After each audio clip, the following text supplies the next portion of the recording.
Well, thank you everybody for coming out on this beautiful sunny day in Wellington. We're here to announce the Act Local Democracy policy for the Act Local team. Well, I'm joined by a few of our candidates who are standing for Wellington councils. We've got people standing from Porirua through to the Wellington Regional Council. In Porirua, we've got Phil Houlihan, who's standing on a ticket of local democracy. We've got in the Wellington City Council, Mark Flynn, Luke Kugelheim, and I believe we've also got Ray Bowden. Yep. Ray Bowden is also standing in the Wellington Regional Council. And behind me, we've got Nigel Elder, who's standing for the Regional Council. What we're announcing is the pillars of what we believe would make good local democracy. Now, we say this because New Zealanders across the country, ratepayers, are faced with extraordinary high rates, and they need to be able to hold to account the people who make the decisions on how that money is spent, how it is raised, and also the regulations around their lives. Democracy is a core part of our society. That's why I'm proud to be standing with my colleagues here from the ACT Party who are putting their name forward to restore accountability to local government. Now, the policy, broadly speaking, we're touching on a few areas here. First, there's a thing that's crept into New Zealand over the last few years. It's called progressive procurement.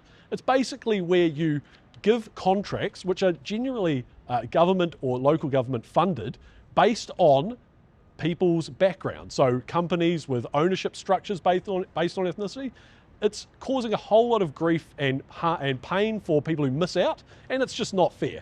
We need to be getting the best outcome for ratepayers, for the money they spend, and getting the services back that are of high quality. That's why we're standing, and ACT Local candidates are standing against progressive procurement policies.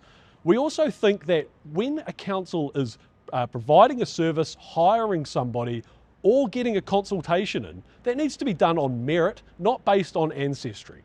Too often, we have seen jobs go and consultation done and spending provided to people who may not be the best people to get it to. Maybe they are, but it really needs to be on merit, not on their ethnicity. So that's another pillar of what we're talking about today.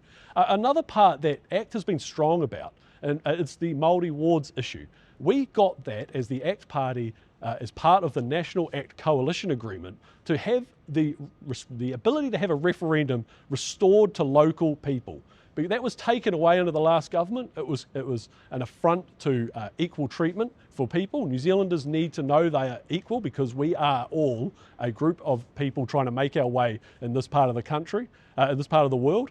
We don't need to be dividing neighbours from each other based on ethnicity. Like, we can't be doing that. But the final thing, and what's really big in the announcement today, is we are opposing unelected voting appointments to council committees and subcommittees.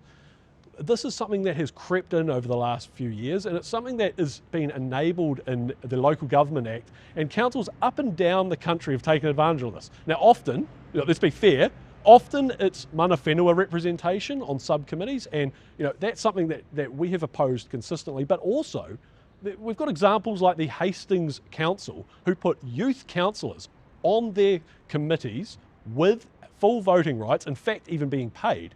These youth councillors were never elected by the people.